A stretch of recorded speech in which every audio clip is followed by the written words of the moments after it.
لأنني كبرت في المغرب، والمغرب كان حماية، ما كانش مستعمرة، وشربت اللغة العربية في الكتاب، يعني في اللوحة والقرآن، بسم الله الرحمن الرحيم الحمد لله رب العالمين. لا لغة دخلتك في الحديث ولغة الخطابات. لا، وبعدين تعليمي كان مزدوج، نفس الساعات نتاع اللغة العربية نفس الساعات نتاع اللغة الفرنسية.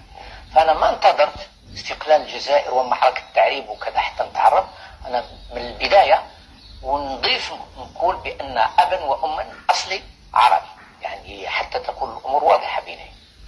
لكن هذا لا يزيدني شيء ولا ينقصني شيء عن باقي الجزائريين.